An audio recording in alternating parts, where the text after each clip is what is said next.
नमस्कार। मानवता के उदाहरण न केवल भारत में बल्कि विश्व के अनेक देशों में भी देखे जा सकते हैं, लेकिन इन सब में अब्राहम लिंकन, नेल्सन मंडेला एवं मार्टिन लूथर किंग ये नाम प्रमुख है। आज जो कहानी मैं आपको सुनाने वाली हूँ वो है डॉक्टर मार्टिन लूथर किंग की।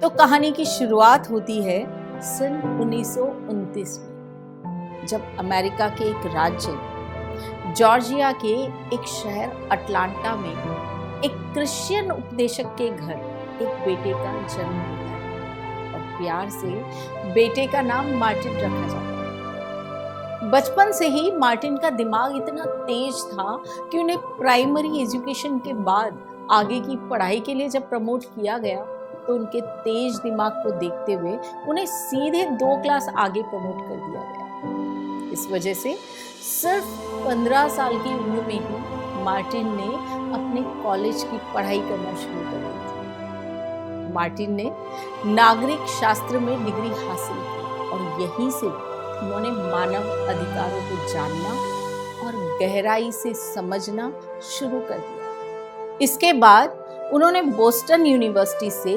थियोलॉजी यानी कि धर्म शास्त्र में डॉक्टरेट किया और इसके बाद से ही सबका प्यारा Martin doctor Martin Luther king बन गया। सबको एक समान सिटीजन राइट मिले, इसके लिए लगभग 21 या 22 साल की उम्र में ही मार्टिन पूर्ण रूप से प्रयासों में जुट गए थे। तो अब हम आपको कहानी का बैकग्राउंड बता देते हैं। तो ये वो समय था जब अमेरिका के अश्वेत यानी कि काले लोगों के साथ वहां के गोरे लोग अच्छा व्यवहार नहीं करते थे। यहाँ तक कि काले लोगों को बस की आगे की सीटों में बैठने की इजाजत नहीं थी। उन सीटों पर सिर्फ गोरी चमड़ी वाले अमेरिकी नागरिक ही बैठ सकते थे, चाहे सीट खाली क्यों ना पड़ी हो। इसके अलावा अश्वेत लोगों को बार बार हर स्टॉप पर उतरना पड़ता था, जिससे श्वेत या गोरे लोग बस में बिना उनसे छुए हुए चढ़ या उतर सके और गोरे लोगों के बैठ जाने के बाद ही काले लोग फिर से बस में घुस सकते थे। लेकिन कहानी में ट्विस्ट तब आया जब एक दिन एक अश्वेत औरत ने बस की सीट पर से उठने से मना कर दिया और इस कारण न सिर्फ उस महिला को गोरी चमड़ी वालों द्वारा अपमानित किया गया बल्कि उस पर वहां की सरकार के नियम के हिसाब से जुर्माना भी लगाया गया। इस घटना ने मार्टिन को इतना बेचैन कर दिया कि उन्होंने अश्वेत लोगों के खिलाफ हो रहे भेदभाव को मिटाने के लिए एक आंदोलन की शुरुआत की। इस आंदोलन के तहत सभी अश्वेत लोगों ने आपसी सहमति से इन बसों में बैठना ही बंद कर दिया और मोंटगोमरी बस का ये बहिष्कार लगभग 385 दिनों तक चला। क्योंकि मार्टिन इस आंदोलन को लीड कर रहे थे, इसीलिए उनके घर पर गोरे उपद्रवियों द्वारा बमबारी भी की गई ताकि मार्टिन डर कर चुप बैठ जाए। लेकिन मार्टिन ने इसकी जरा भी फिक्र नहीं की। मार्टिन चाहते तो अश्वेत लोगों को उकसाकर बमबारी का जवाब बमबारी से दे सकते थे, लेकिन मार्टिन ने अपने आंदोलन को शांतिपूर्ण रखते हुए सिर्फ और सिर्फ अहिंसा का रास्ता चुना। मार्टिन ने अपने लोगों को हमेशा यही समझाया कि गोरे लोगों के सिस्टम में ही दोष है, वरना वो भी हमारी तरह ही एक सामान्य मानव है। इसीलिए हमें गोरे लोगों का विरोध नहीं करना है बल्कि उनके सिस्टम को बदलना है। क्योंकि मार्टिन ने हमेशा यही माना था कि रंग भेद के आधार पर किसी भी देश की नीति नहीं होनी चाहिए और यही सब बातें उन्होंने अपने फेमस भाषण आई हैव अ ड्रीम इसमें भी कही।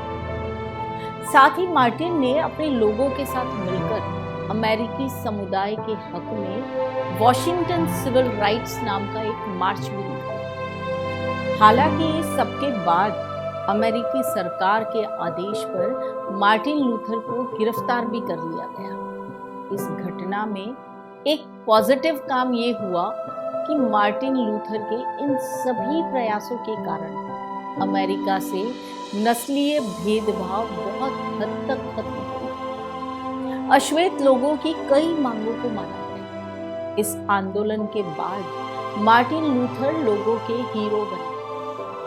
अश्वेत लोगों के लिए किए गए अपने कार्यों के चलते ही मार्टिन लूथर को एक चर्च के पादरी का भी पद दिया गया। मार्टिन लूथर किंग ने अपने मन में बसी मानवता के कारण ही दूसरे लोगों के साथ हो रहे भेदभाव को समझा और उसके खिलाफ आवाज उठाई। उनका सपना था कि वो एक दिन अमेरिकी अश्वेत बच्चों को भी अमेरिकी गोरे बच्चों के समान इस देश की खुली हवा में सांस लेता हुआ देखे। मानवता और शांति के लिए किए गए अपने कार्यों के चलते ही डॉक्टर मार्टिन लूथर किंग 1964 में सबसे छोटी उम्र वाले नोबेल प्राइज विनर भी बने और साथ ही अपने सिविल राइट्स आंदोलन के लिए टाइम्स मैगजीन में डॉक्टर मार्टिन लूथर किंग को मैन ऑफ द ईयर का सम्मान भी दिया गया।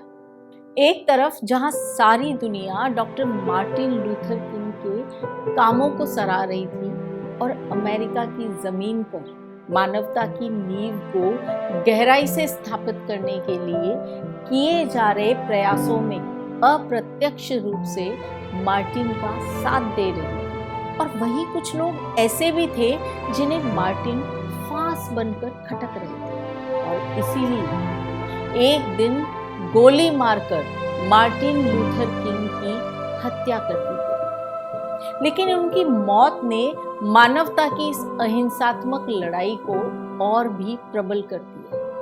अब तो अमेरिका का हर अश्वेत नागरिक अपने मानव अधिकारों के लिए आवाज उठाने लगा और मार्टिन के बिना भी ये लड़ाई चलती रही। मार्टिन ने ये बात अपने फेमस स्पीच में पहले ही कह दी थी कि ये लड़ाई इस देश की तारीख में आज़ादी के लिए अब तक की सबसे बड़ी मौन लड़ाई के तौर पर दर्ज होगी। मार्टिन के हिसाब से मानवता इसी में होती है कि सभी लोग, चाहे वो काले हो या गोरे, सभी खुशहाल, आज़ाद और शांति के साथ रहने के बराबर के हकदार होते हैं। मार्टिन ने अपने लोगों को समझाया कि अपना हक पाने के लिए हमें कोई गलत काम नहीं करना है। हमें अपनी आज़ादी किसी की नफरत और कड़वाहट के बदले नहीं पाना है, बल्कि हमें अपना संघर्ष हमेशा अनुशासन और मानवता की हदों में रहकर करना है। हम कभी भी अपने विरोध को हिंसा में नहीं बदलेंगे। हमें खुद को इतना ऊपर उठाना है कि हिंसा का सामना आत्मा की शक्ति से कर सके। मार्टिन ने अपने सभी कार्यों को करने के लिए सिर्फ और सिर्फ अहिंसा का रास्ता चुना। इसीलिए उन्हें अमेरिका का गांधी भी कहा जाता है। मार्टिन के किए प्रयासों ने लोगों को ये समझा दिया कि मानवता किसी एक की जिम्मेदारी नहीं है, बल्कि हम सभी का कर्तव्य है। और इस बात को अमेरिकी गोरों ने भी समझा और उन्होंने मानवता को देखते हुए अपने अश्वेत साथियों को दिल से अपनाया। किसी इंसान की परिस्थिति को समझे बिना उसे अपने मन से निकाल देना या उसकी किसी भी कमी को लेकर उसके साथ भेदभाव करना मानवता के विरुद्ध है। और रंग और नस्ल को लेकर किया गया भेदभाव तो कतई भी स्वीकार करने योग्य नहीं है। उम्मीद है कि आपने मार्टिन लूथर किंग की कहानी से ये बात बहुत अच्छे से सीख ली है, क्योंकि कई बार हम में से कई लोग भी रंग और नस्ल के चलते दूसरे लोगों पर कमेंट्स करते हुए देखे जाते हैं। इसीलिए इन सब से ऊपर उठकर मानवता को समझिए, यही सबसे महत्वपूर्ण है। धन्यवाद।